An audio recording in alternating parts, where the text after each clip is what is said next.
నమస్తే అండి. నా పేరు సౌమ్య. నేను ఒక 5 ఇయర్స్ నుంచి సోరియాసిస్ వల్ల చాలా సఫర్ అవుతున్నాను. చాలా హాస్పిటల్‌కి కన్సల్ట్ అయ్యాను. కానీ నాకు ఎటువంటి యూజ్ లేదు. మా డాడీ వాళ్ళ friend Shri Bhaskara Kerala ayurvedic hospital గురించి సజెస్ట్ చేశారు. ఒకసారి కన్సల్ట్ అయ్యాను డాక్టర్ శ్యామల మ్యామ్‌ని. నాకు మేడం అయితే 21 డేస్ పంచకర్మ ట్రీట్మెంట్ అనేది నాకు సజెస్ట్ చేశారు.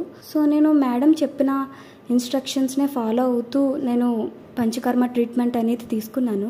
నాకు నిజంగానే 1.5 మంత్‌లోనే 100% రిజల్ట్ అనేది వచ్చింది. నేను చాలా హ్యాపీగా ఫీల్ అవ్వాను. నేను కాలేజీ డేస్‌లో ఉన్నప్పుడు సోరియాసిస్ వల్ల చాలా సఫర్ అయ్యేదాన్ని. ఫ్రెండ్స్ దగ్గర చాలా ఫియర్‌గా ఉండేదాన్ని. అండ్ స్టడీ మీద కూడా నేను కాన్సంట్రేషన్ పెట్టలేకపోయేదాన్ని. ఫ్యూచర్ ఏంటి, నాకు అసలు చాలా ఇబ్బందిగా, బాధగా అనిపించేది. సో నేను శ్రీ భాస్కర కేరళ ఆయుర్వేదిక్ హాస్పిటల్లో జాయిన్ అవ్వి మేడం చెప్పినట్టు ట్రీట్మెంట్ తీసుకుని 100% రిజల్ట్ వచ్చింది. నాకు చాలా హ్యాపీగా ఉంది. ఇప్పుడు నేను ఏ ఫియర్ లేకుండా కాలేజ్కి వెళ్తున్నాను. అందరితో ఫ్రీగా మాట్లాడుతున్నా. నా స్టడీ మీద కూడా నేను కాన్సంట్రేషన్ చేస్తున్నా. Thank you so much doctor Shyamala ma'am.